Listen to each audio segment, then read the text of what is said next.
Anggaran itu berarti dia punya standar ya. Karena kan anggaran kita nggak tahu ya. Kan saya sudah jelasin dari mana kita tahu konsumsi, dari mana kita tahu harga, dari mana. Nah, ya, ya, dari mana? Paling gampang dari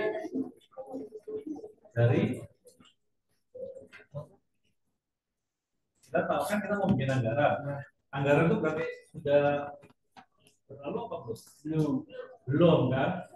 Baru mau makan ya. Kita membuat sekarang untuk tahun yang akan datang ya. Berarti kita belum tahu dong harga barang kita mau dijual berapa. Ya, nanti kalau jadi sebagai manajer atau CEO atau Pak CEO, menjelaskan ada. Gimana dalam membuat anggaran? Hah? Pokoknya jual aja. Gimana membuat anggaran?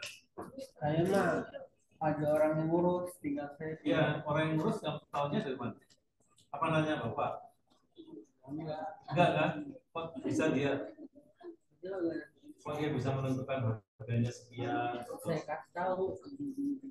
Ya, oke, Anda nggak tahunya ngasih tahu gimana? Hah? Lihat? Lihatnya anggaran yang tahun lalu kan? Iya. Sama aktual tahun ini ya. Dibandingin. Jadi Anda melihat dari data historis ya. Iya kan? Anda harus lihat dari data historis Anda ya. Tetapi ada cara lain bahwa Anda harus membuat standar ya. Dari data historis Anda harus membuat standar. Kenapa begitu? Karena kalau Anda nggak membuat standar, orang bisa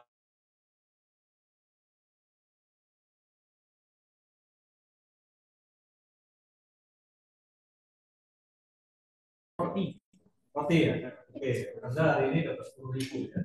Jualan rotinya 10.000. Tahu-tahu Anda lihat ada yang expirednya banyak.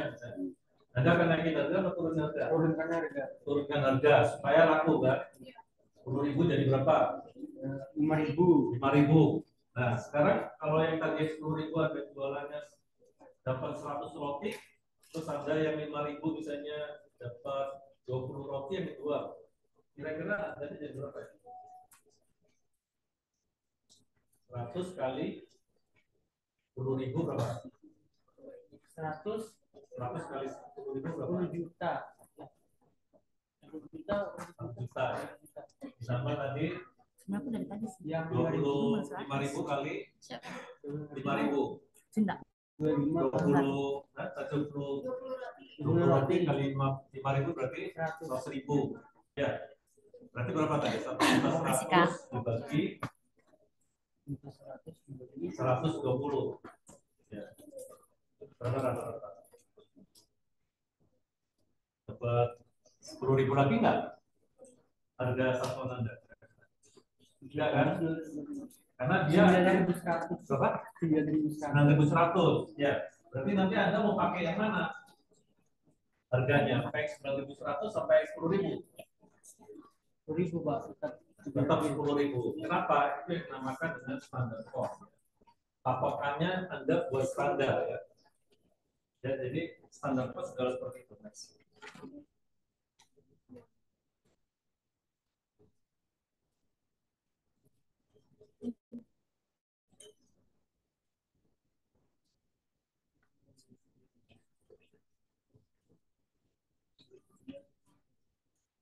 Nah, standar cost itu kalau ngomongin biaya selalu ada Pak, biaya itu selalu terbagi dua. Ya. Biaya tetap. Sebelum biaya tetap. Dan kalau Anda misalnya mau ngitung biaya terdiri dari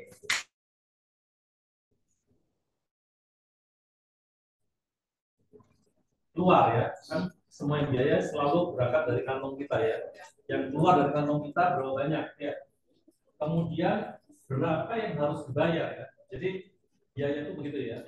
Ada unit quantity, ada unit cost-nya ya. Ada berapa biaya satuannya berapa. Jadi ada dua ya. Yang pertama adalah keputusan kuantitas, yang kedua adalah keputusan penetapan harga ya. Jadi selalu kalau kita ngomong biaya, ngomongin sales atau penjualan, ada unitnya, ada jumlahnya. Selalu dua ya, nggak hanya satu ya. Kecuali biaya per unit, harga per unit ya. Itu berarti kita cuma ngomongin tentang satu angka ya. Karena per unit. Tapi kalau kita ngomong biaya, jumlah penjualan, selalu ada berapa jumlahnya, berapa unit harganya ya. Satuan harganya berapa, satuan penjualannya berapa ya. Akan selalu begitu ya. Jadi dalam penetapan biaya standar itu juga begitu ya. Akan ada dua. Yang Anda harus buat adalah keputusan kuantitas dan berapa keputusan untuk penetapan harga. Kenapa katanya keputusan? Karena seperti tadi ya, ada yang 10.000, ada yang 9.100 ya. Ya kan tadi sudah tahu kita kan. Siapa yang mutusin?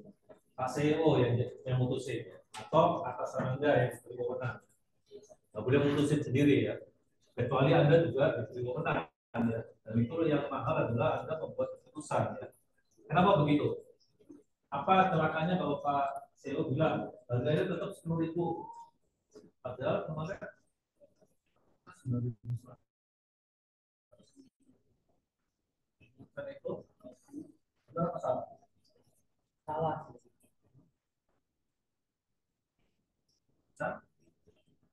Keputusan atasan selalu Benar. kalau salah lihat pernyataan pertama puasa. Keputusan atasan selalu benar. Tapi ada apa yang terjadi? Revisi resiko. Ada resiko ya. Ya. Apa? Yang diputuskan 10.000, padahal kita tahu bahwa kemarin aja harga rata-rata hanya 9.100 ya. Resikonya apa? Penurunan harga. Penurunan itu penjualan. Penurunan penjualan ya. Barangnya nggak laku ya. Kalau Anda stick pada harga 10.000, tapi itulah namanya keputusan. Keputusan berdasarkan dari pengalaman masa lalu, kemudian studi rekayasa. Ya, rekayasa ini. Jadi artinya gantung ya, kalau misalnya itu Anda membuat studi atau melakukan datanya banyak, ya Anda bisa menentukan. Ya, kayak kemarin ya, pakai prediksi least square ya, kayak kemarin ya, pelajaran yang kedua atau ketiga ya. Jadi seperti itu ya, Anda bisa pakai persamaan linear. Kemudian masukkan dari tadi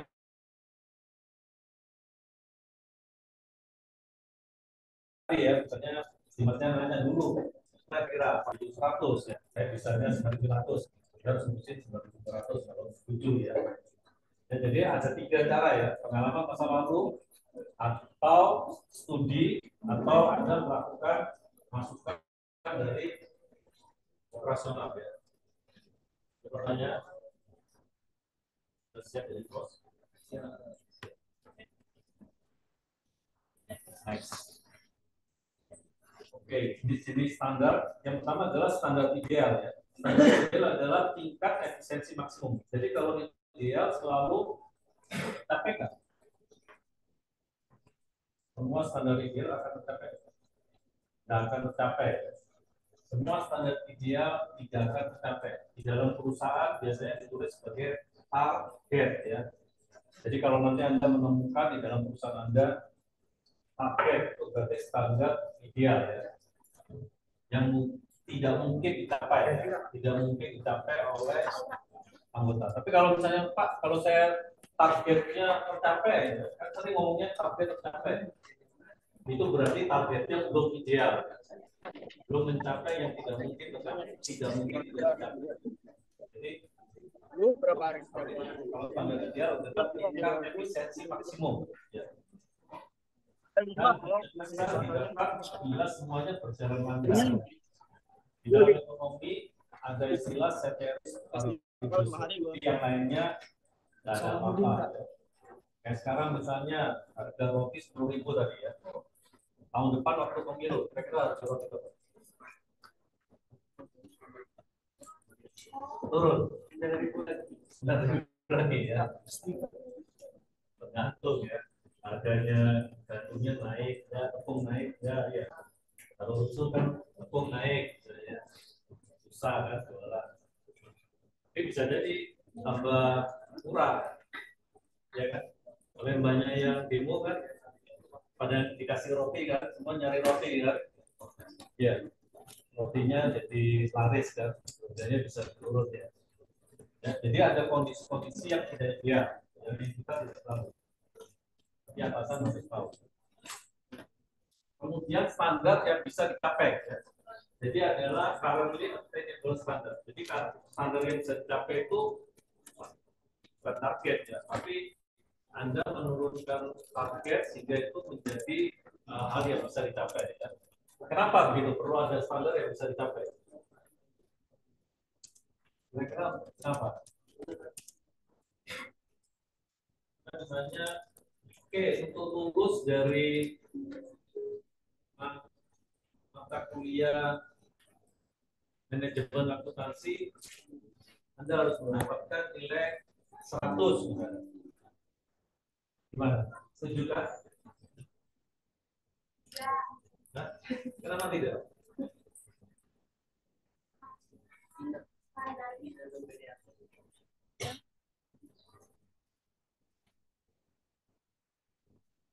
Maka setuju. Siapa lagi? Kuliah manajemen akuntansi harus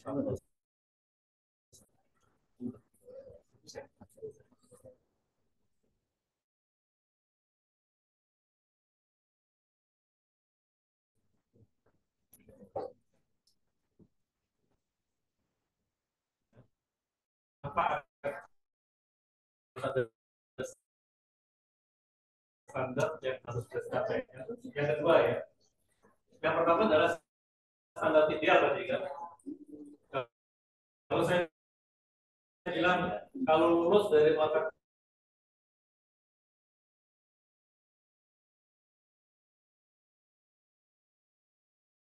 kuliah ini harus 100 itu sendiri enggak.